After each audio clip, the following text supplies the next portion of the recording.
Hello and welcome to the show that brings you all the top stories from around the world of women's sports this week that Nancy Gillen and I select. I'm Chris Stafford. It is season 4, episode 28 of the News Desk here at WiSP Sports.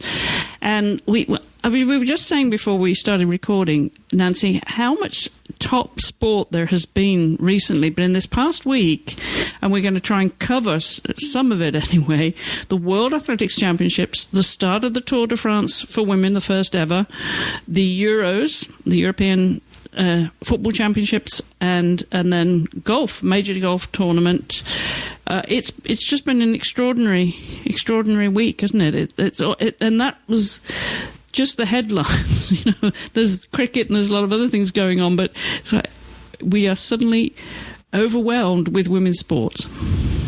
We are, yeah, and it's been. I've been lucky enough to go to a few events myself, and then as well Commonwealth Games. Hopefully, get to a bit of that. So yeah, there's been so much happening, and it's been great to actually go to sporting events as well. Yeah, it isn't always nice to get to them, and I envy you there being in Europe because, we did have the World Athletics Championship here in Oregon, in Eugene, Oregon, on the west coast there, which just finished up. That was an amazing competition, Nancy, and I know you've been distracted by the football. It's like hard to know where we want to start this week. But overall, trying to keep up with what I can of the highlights from those World Athletics Championships, lots of records were broken. It was a fantastic 10 days of competition over there, wasn't it?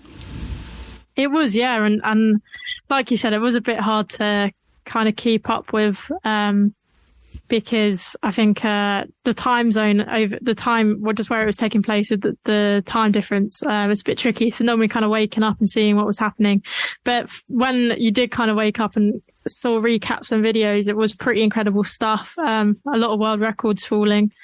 So yeah, it was, I think, again, with the Commonwealth Games, not everyone will be at that, but that's quite exciting that the athletics competition should be really hotting up. And yeah, it's a very entertaining sport at the moment. It certainly is. And I know, as I said, the Tour de France just started yesterday on Sunday, the 24th. And when we've got the Euros still coming, as we said, we've got quarterfinals to talk about that we said last week we would talk about those before we get into the semi-finals this week, reaching the final a week's time at Wembley on next Sunday. So since we started talking about the World Athletics Championships, which have wrapped up, well, let's do our own review of those, Nancy, because as you said, records were being broken. There was some fantastic sport over there. I think we should probably start with the American Sydney McLaughlin in the 400-metre hurdle, breaking her own record there to break the world record yet again. She makes it look so easy. Yeah, I mean, it is really, really incredible what she's doing at the moment. So yeah, running in 50.68 seconds, which beat her own record of 51.51, which she set only last month. I think it was at the qualifiers. I think that she set that pass record. And yeah, she is just getting faster and faster. I think as well, it's important to remember that the women's 400-metre hurdles is actually a really strong field. There's a lot of really big names, and we had Delilah Muhammad, another American who for the 2019 World Championships won gold and also held the world record herself, broke it twice herself, and it kind of seemed like she had the edge over McLaughlin for quite a while, and now it's kind of swung the other way, and no one can seem to beat Sydney McLaughlin. So it's not even like she's in a field where it's kind of just her, and that's why she's winning. It probably is because it is so competitive. It's pushing everyone to go faster, and that's why world records are breaking. But yeah, I think I saw that she's broken the world record 4 times in the past 13 months now, which is absolutely incredible. Yeah. It's extraordinary. You mentioned Dalilah Muhammad, though. She was coming around the bend in that final. It looked like her race, but Sydney just came past her just as if she had an overdrive. It was extraordinary. But she put, it was some serious competition there. And in second place was the Dutch girl, Femke Bol. Now, I don't know. There was like 4 Americans, I think, in that in that final. But there's just something about Sydney that she's able just to keep coming out and getting stronger, but as you say, being pushed and breaking records, and just seems to be getting stronger and stronger. And there's a lot more to come from her. Of course, she won't be taking part in the Commonwealth Games, obviously, but we've got the Olympics in 2 years' time, Nancy. We do, and I can't quite believe how... I mean, I know we had the last Olympics pushed back by a year, so the gap between games is smaller, but it is kind of mad that this time in 2 years we're having Olympics, and that is kind of, I think, the pinnacle of... That's, we've got the 4-year cycle, that is what everyone works towards, so... Yeah, the people that are on top of their game now will be hoping they can keep up that form come Paris. Yeah. Well, let's talk about the 200 metres as well, because we were talking about Jamaicans last week. Shelley Fraser-Price and Elaine Thompson-Herah, of course. But Shericka Jackson, the Jamaican, she stole the show in the 200 metres, didn't she, with a tremendous performance. Yep, and it was the second fastest time ever. So she ran in 21.45 seconds. And it's Florence Griffith Joyner's world record of 21.34 seconds that she came so close to breaking. And that world record has been in place since 1988 to show just how tricky, the fact that no one has broken that yet shows how hard it is to get close. And yeah, Shericka Jackson did that. It was Shelley-Ann Fraser-Price came second after winning the gold in the 100 metres. So she's had a really, really good World Championships. And to break up the Jamaican dominance, Dina Asher-Smith, the British star, she did actually lose her world title because she did win the 200 metres at the 2019 World Championships, but she finished with bronze this year, which I think she will be happy with. In interviews after, she said she's had a really hard season, getting injured at the Olympics last year, and her grandma died as well in May, and she was struggling with that. So I think after such a tough season, she'd be really happy with a bronze medal. And I don't know if you saw it, but there was a really brilliant interview after with Shelley-Ann Fraser-Price and Dina Asher-Smith. Just where they're joking around a lot. I think the interviewer asks Fraser-Price when she's going to stop winning medals, and then Asher-Smith jokes about saying, "Oh, when you're going to have another child so you can stop competing against us." And then Shelley-Ann Fraser-Price was talking about Asher-Smith's Jamaican heritage as well, and kind of, I suppose, taking that bronze medal for Jamaica as well. So yeah, if you haven't watched that, I think it's well worth a watch, because both their personalities come out a lot. Yeah. I'll have to try and find that. I haven't seen that yet. No, I saw Shericka's interview and some of the others. But the other one I have not watched yet is where the American runner, won the 800 metres. We talked about after the Olympics. We talked about her a lot, actually, during the Olympics. But anyway, she won that 800 metres ahead of Keely Hodgkinson, the British girl, and the Kenyan Mary Mariah. So that was another terrific performance by her. Again, she's American, so she won't be at the Commonwealth Games. But I'm wondering how many, top performances we're going to see from the British runners, the Commonwealth Games athletes who will be competing, because the Commonwealth Games comes up, pretty quickly after the World Championships. Yeah, the Commonwealth Games starts this week, and I think they have played with the schedule a bit, so the athletics is towards the end, but it is quite, two quite big competitions in close proximity to each other. I don't know enough about, the human body and being an elite athlete to know if that's a benefit or a disadvantage. Like, do you just keep in the same state, and do you just continue to be in that competitive state that you are for a big competition just for a bit longer, or is it of detriment because you're knackered after running in a world championship race? I don't know. Maybe it could go either way for the athletes. But yeah, that 800 meter race was pretty incredible. It's definitely worth watching, because I think there's a real rivalry developing between Keely Hodgkinson and Afing Mu. And Hodgkinson did come pretty close, but I think she will be relieved that Mu's not going to be at the Commonwealth Games, because at the moment she's not really getting a chance at gold, and that Commonwealth Games run will probably give her a good chance of getting gold there. yeah, I think it's going to be really, they're both incredibly young. They're both 20. So that's just going to be such a fascinating contest to watch. You know, that all the events that are happening in the coming years. So it's going to be really cool. Yeah. Well, we should mention that the Americans went on to win the 4x100 meter relay on Saturday, and the Jamaicans had to settle for the silver medal. Kemba Nelson, Elaine Thompson, Harash Ali, Ann Fraser-Price, and Sherika Jackson. You would think, yeah, you know, your money might have been on them given the performances in the sprints and middle distance earlier in the week, but no. It was America's gold medal, and Germany finished in third place. But, yeah, I guess the Americans and Germans, all the non-Commonwealth countries now, are going to take a bit of a break. But you've got a lot of Commonwealth countries that may be coming from Oregon directly to Birmingham for those Commonwealth Games, which start this week. What day do they start again, Nancy? It's the 28th, so that's Thursday. Thursday, okay.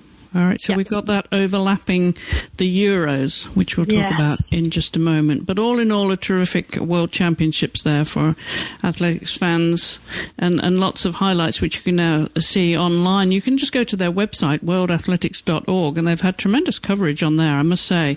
Radio, live radio, and all the video highlights as well.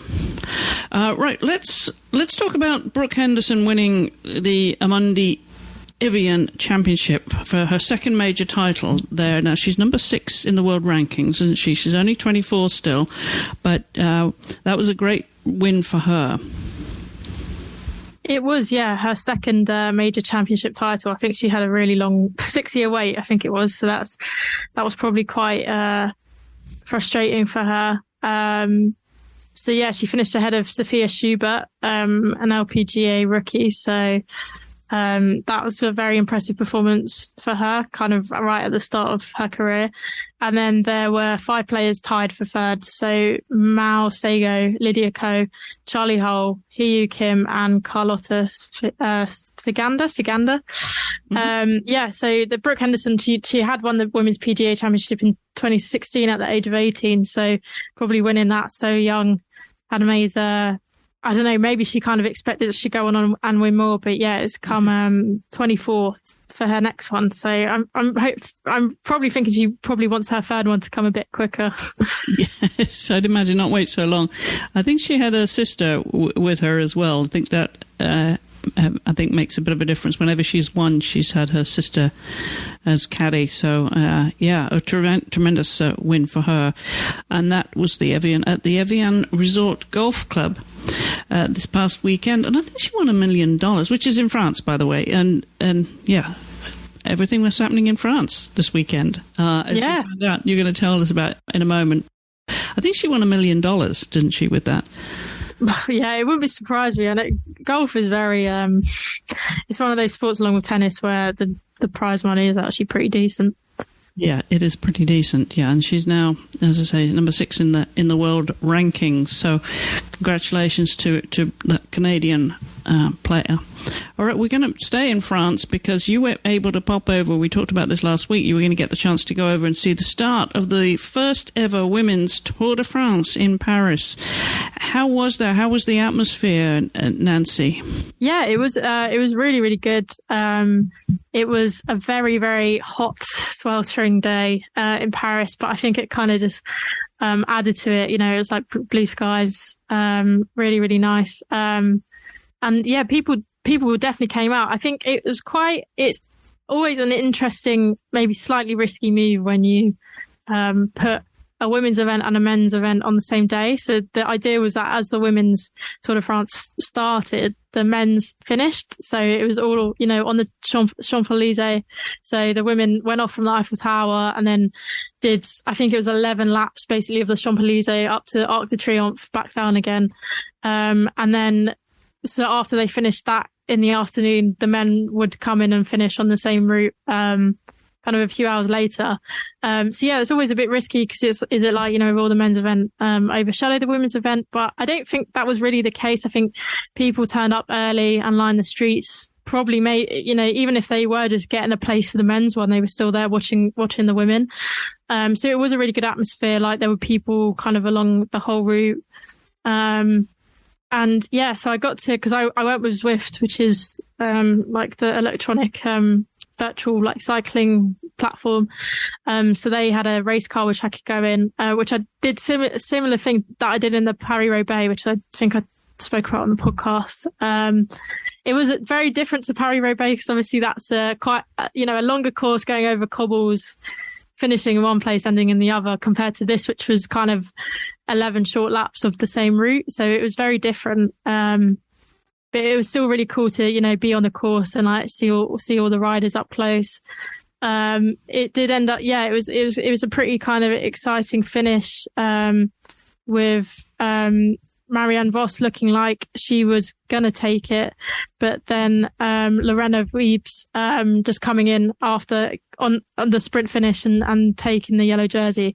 But then today in the second stage, which unfortunately I didn't get to watch as I was coming home from France, but I've since caught up on Marianne Vos won the second stage, so she's now got the yellow jersey. And yeah, it's looking good. I think obviously, she's won everything. She's a legend in cycling. Whether she can hang on to it with some of the stages getting a bit more hilly and mountainous after this, I don't know. But I think it's incredible to see her in the yellow jersey of the Tour de France. It's something that she hasn't been able to do in her career. Kind of one of the only big things in cycling she hasn't done. So I think it's very fitting that she's currently got that jersey. Yeah, because she's 35 now, isn't she? And as you said, she's done absolutely everything. They don't call her the cannibal for nothing. She really has an extraordinary dominance in the sport. And I did read that she did start off as a skater because she's Dutch, and that's not surprising, until she took up cycling. And she's done a bit of everything, hasn't she, in cycling, from road to cyclocross and mountain biking and track. She's done a bit of everything. So, I mean, this would be... and one, I mean, her record, well, we haven't got all day. I mean, her record is extraordinary. I don't know where to start or finish with her record. It really is an amazing, amazing career. She's dominated those two wheels for a long time in a lot of disciplines. So this, as you say, would be the icing on the cake for her if she could pull this off. Yeah, definitely. And there are a lot. It is a really strong peloton, but even though she's kind of towards the end of her career, she is still really kind of a big threat, and people are probably quite intimidated by her. So, yeah, I mean, never say never. I don't think it's impossible.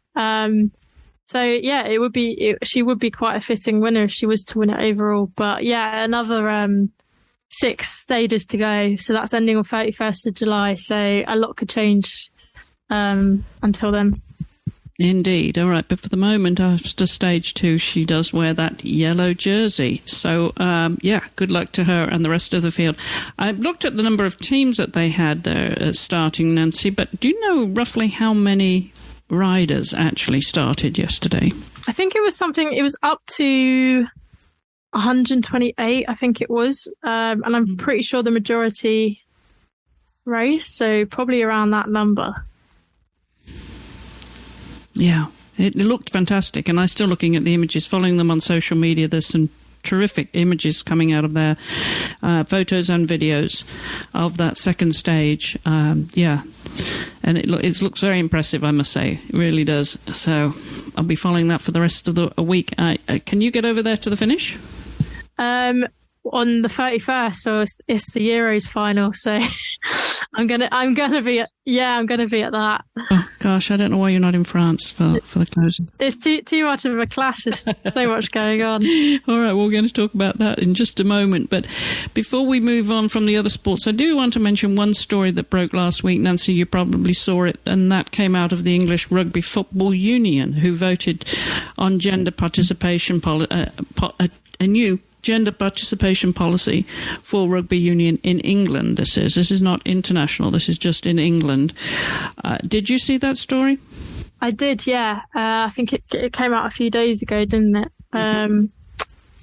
So essentially, yeah, I think it's that the Rugby Football Union Council will...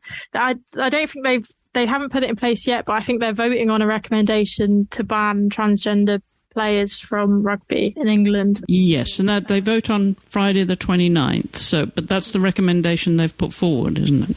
Yeah, so I think they've been doing a review since for a couple of years, reviewing the current policy. So, yeah, I think it says, this quote in the RFU, the science provides a basis of the recommendation that the inclusion of trans people assigned male at birth in female contact rugby cannot be balanced against considerations of safety and fairness.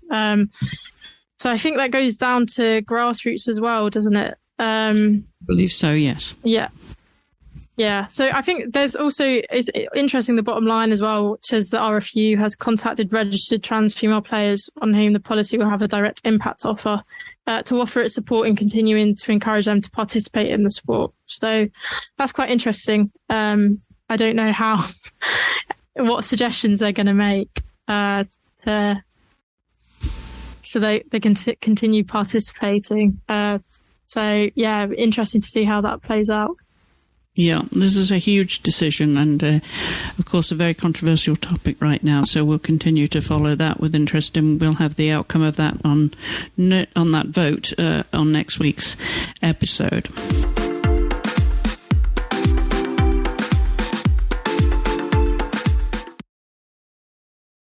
All right, should we talk about football now, Nancy? Yeah, always sounds good to me. Can I persuade you? Can I?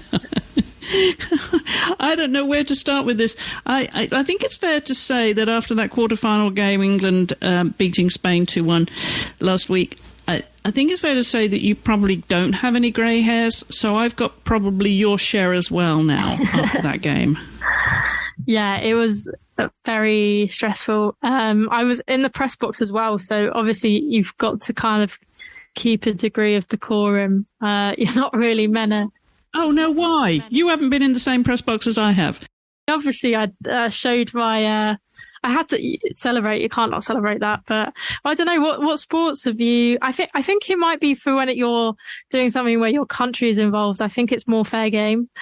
Oh, yes. Oh, very much so. If your country's... Absolutely right. Yeah, if your country's involved. Yeah. It totally is. Oh, yeah, absolutely. Yeah. Yeah, I think it's a bit more understandable. But yeah, no, it was a real roller coaster. I think the majority of the game, England didn't play very well at all. Spain scored, and I kind of resigned myself. Very polite way of putting it. I think yeah, they really were very good. They did. No, I mean, it was Spain's game for 80 minutes. And we pretty much gave up, thinking, "Oh, that's it. We've been beat. We're out of the Euros."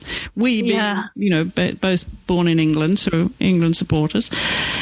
It was all over. I mean, 80 minutes in, and they just couldn't get the better of Spain, who were just strangling them. So, and England just couldn't find a way through. I was disappointed in England in their first half was pretty poor. Their second half got a little bit better. But even so, I thought, that was it. They were exiting the tournament right there. Yeah, I mean, yeah. But the thing about Spain is that they keep a lot, and all the matches I watched them in, they have a lot of possession and they have the ball a lot, but they struggle to score and they don't have that accuracy. So that was kind of basically what the game had been. But England they really nullified any of England's threats, like, on the wings and stuff. They were really just suppressing England. So yeah, when they did score, I was kind of like, okay, so they've managed to do the thing that they really struggled to do, which is score. And England don't really seem to have any way back from this. Like it wasn't like there was wave after wave of England's attack, and I was like, okay, a goal could come, and then yeah, Serena made some substitutions, which I was quite surprised how late they came, just because it didn't give much time for the players that she put on to have an impact on the game. But ultimately they did, and it works. So maybe she's a genius. But yeah, Alessia Russo headed it down to Ella Toone, scored was it 85th minute equaliser?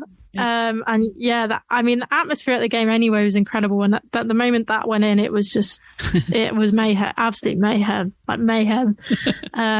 And then, yeah, went to extra time, and just something had switched. I think Spain were very rattled by England's equaliser. I think especially because they thought Russo had fouled Paredes in the box, and it shouldn't have been a goal, but they just got started getting... But also it was in the home stretch. I mean, by the time we got to the 83rd moment, we thought that's it. Spain must have thought, oh, we're home dry. Yeah, 100%. And yeah, they were obviously very disappointed with it. And I think there was, a substitute got booked for like kicking a water cooler. They were really kind of upset. And I think they did slightly lose their grip on the game. And then, Georgia Stanway popped up with an absolute screamer of a goal. It was a brilliant, brilliant goal. It's 2-1. Yeah. And at that point, I was like, oh, great. And then you realise you've still got like 20 minutes of extra time still to play. But we did it. The final whistle blew. It was such a brilliant atmosphere. And we're into the semi-finals. That's the most important thing. You just got to win the match and get into the next game. Sweden in the semi-finals tomorrow, and then Germany, France, which is going to be amazing. I can't wait for that. That will be on Wednesday. Yeah, I just want to come back to that you mentioned that Georgia Stanway goal, and that was in the 96th minute. So this is how that, I want to dwell on this a bit, Nancy, because this is how that game went back and forth. We equalised it, and then we had to go into extra time. 96th minute that she scored, and it was all over and done with then. But that's football, how it can just go back and forth, bit like a tennis game, bit like any ball game, really. But the atmosphere must have been amazing when England supporters there, and it was a packed stadium at Brighton and Hove Community Stadium, I should say, for that quarterfinal. They must have thought, okay, that's it, it's over and done with. We're, that's the end. And then for England to turn it around in the way they did, and we talked about their performances prior to that. They had scored endless goals. I mean, I think a record number of goals in the group stages. So much was on them to perform better than what they did, right? And then it wasn't up until the very, the last hurrah that they turned it around. So I think all credit to them. Even if we don't get any further, we being England don't get any further, those performances stand alone. Yeah, they definitely do. And I mean, I think that is kind of what made the Spain game, if we had gone out at that point, a bit disappointing, just because we'd had those amazing performances in the group stage, and then just to be like, oh, we're out in the quarterfinals. But like you said, having the group stage games, having that incredible victory against Spain, and then the semi-finals, like, I really hope that we don't go out and we beat Sweden. Like, obviously I don't want us to go out, but if we do go out tomorrow, there is the sense of, okay, we gave absolutely everything. There were the occasions, the big matches that kind of transcended women's football and got the casual football fan interested in it and wanting to watch England women play. So it's kind of like, mission achieved to an extent. I think expectations met. But yeah, now you're in the semi-finals and I've watched England women. I've watched England in general, but England women lose a lot of semi-finals. And I really don't want to do it again. So I really hope they win tomorrow. Yeah, they have lost a lot of semis, haven't they? England women. I mean, in the past two major international tournaments, so Euros in 2017 and the World Cup in 2019, we lost both semi-finals there. It's kind of the stage we get to, and that's when we go out. So to show real progression, we have to be winning tomorrow, basically. So yeah, it's terrifying. I think my other team spoilt their party in 2019 at the World. Yeah, we won't. Well, they're not at the Euros, so. The World Cup next year, that's when we get revenge for that. There you go. Which the US have qualified for, I should say, just to remind everybody, we won the CONCACAF Championship and qualified for those World Championships and for the Paris Olympic Games. But to go back to the Euros now, to the second quarter-final there, Germany versus Austria, 2-0 to Germany, and again, an incredible game. Well, the one thing that stood out was the number of times they each hit the post. That was bad enough, and the crossbar. But the faux pas by the Austrian goalie, I think they will be memorable moments too from that game. Yeah, I mean, they had this, Manny Sinsberger, who's actually Arsenal's goalkeeper, and she had a really good season in the WSL, so I think it should be pretty disappointed that it will end like this, basically. But yeah, Austria just kind of were really persistent with just playing out from the back from the keeper, doing kind of short passes between the defender and the keeper, and they nearly got caught out. And then, right at the end, when they were losing 1-0 and had been attacking a bit, it wasn't impossible that they could have got a really last-minute equaliser. And then, just to have that mistake, so Zinsberger kicking the ball out and it hitting Pop and deflecting into the goal, just such a shame to end it like that. And I don't know why they were so persistent with it. It just wasn't working for them. So I don't know why they kept doing it, because ultimately it ended up with them going out of the tournament. But in fairness, I think that Germany look very strong. Yeah, so, Germany probably would have ended up winning that much anyway. But I think if something's not working for you, you've got to change it. And I'm not sure why Austria didn't.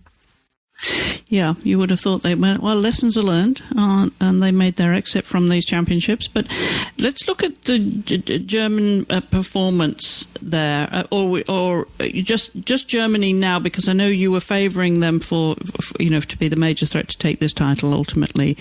And has anything changed your mind, given where we are now coming into the semis? No, I don't think so. I think I really don't want to jinx it, because I was so cocky before playing Spain as well. I don't want to jinx it, but I think Sweden have just been slightly underwhelming with the players they've got. That's not to say they're not going to be... It's not going to be a tough match tomorrow. But I just think in terms of, the team they've got and the fact that they've gone far in tournaments and they play so well at the Olympics and stuff, they've been underwhelming. I think that's fair to say.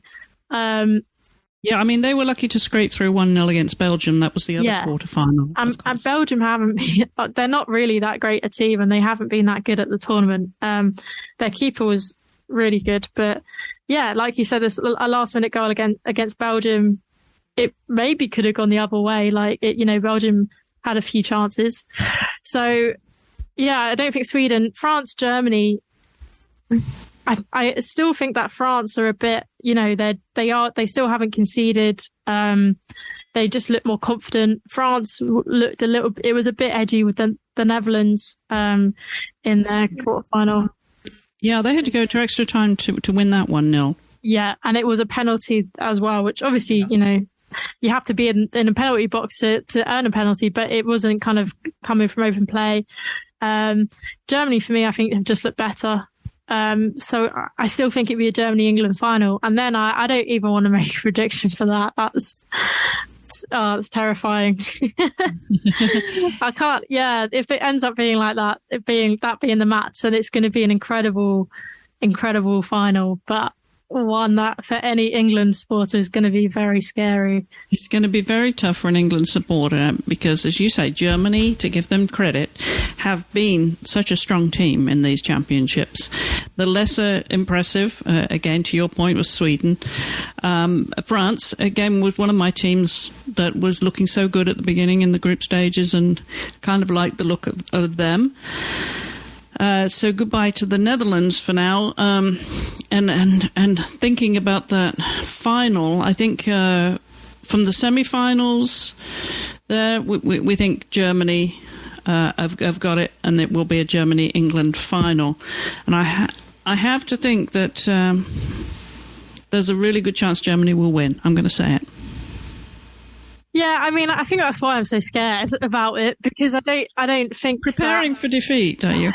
Yeah, I don't want to. Yeah, I'm just thinking, that's why it is a scary final, because they are such a strong team and they do have such a good chance of winning. I think you've just got to hope that the home crowd will get England through. I suppose I'd say England has a young team, but I think Germany's got a really young team. I think maybe England have slightly more tournament experience. Like even Germany, Alexandra Pop, she's such an amazing goal scorer, has played for England and Germany for years, but this is her first Euros because of injury and stuff. So maybe there, a bit of England experience will come in. I think there's certain areas where you can see England, getting a bit of an advantage. Yeah, I don't know.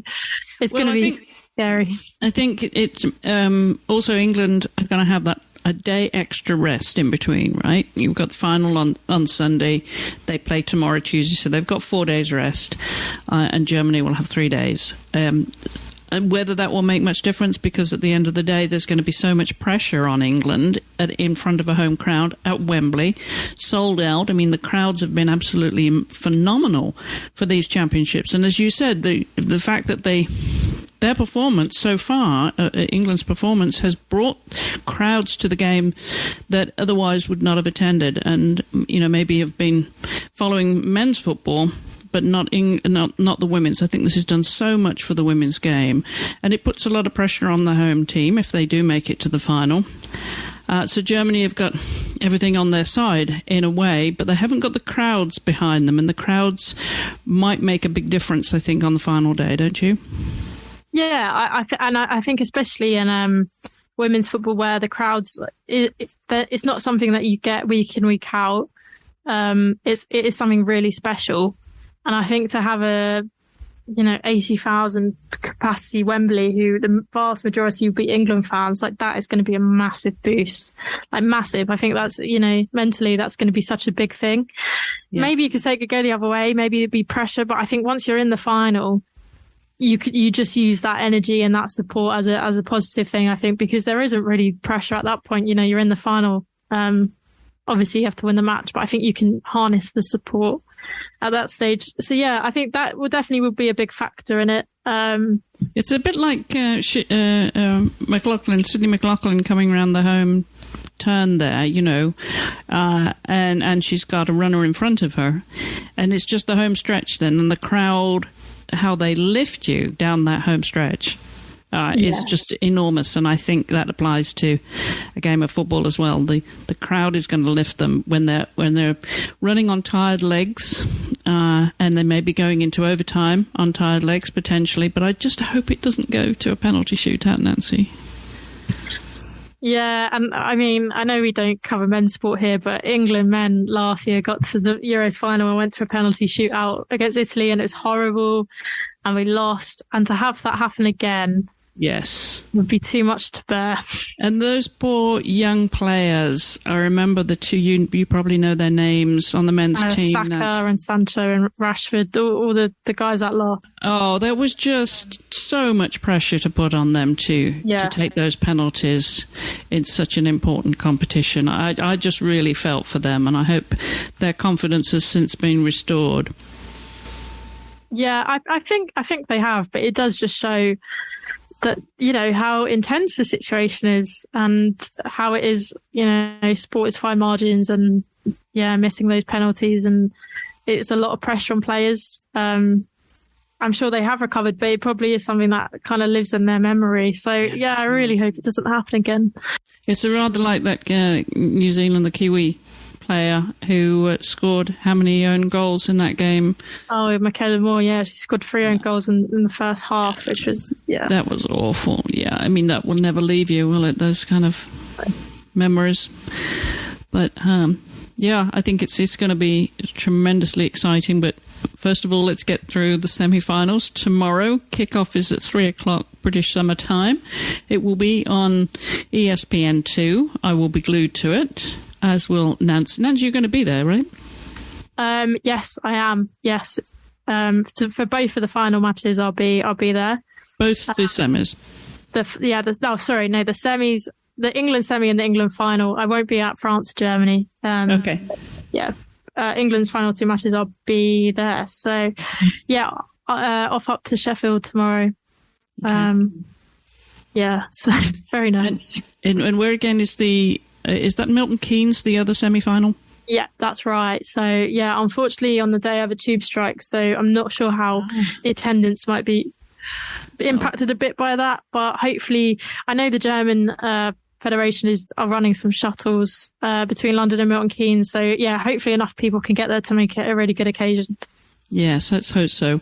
Well, we will have a lot more to talk about when it comes to the Euros next week, because when we record next week, it will all be over and done with, and we'll be thinking about the Commonwealth Games, which is kicking off. So, fingers crossed, Nancy. I mean, I'm relying on you to cheer them on for me in the stands.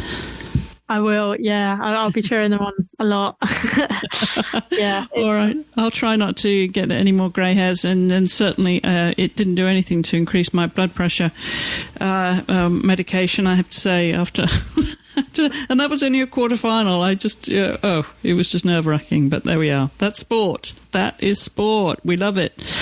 Nancy, I'm sure you're just going to have a heck of a time, so enjoy and come back and give us your full assessment of those two semi-finals and the final when we record next week, won't you? Yeah, definitely I will. And I just hope this time next week we'll be talking about England being Euro winners.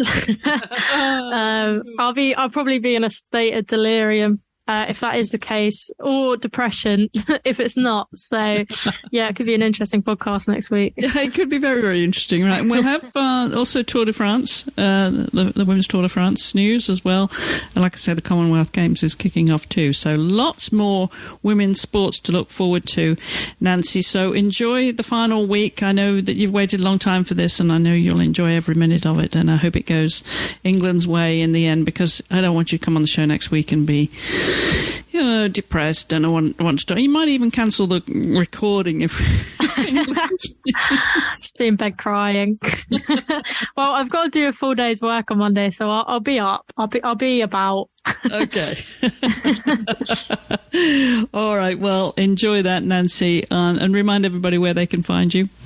Yeah, so my Twitter handle is Nancy_Gillen. My Instagram is NancyGillen_sport. And then, yeah, I write for Gimme Sport Women. So that's at Gimme Sport W on Twitter. All right. And we're, of course, at WiSPorts.com and at WiSports on social media. So until next week, enjoy not just the football, but everything else. Anything to do with women's sports, enjoy it. And we'll be back next week with more from around the world of women's sports. So until then, thank you for listening.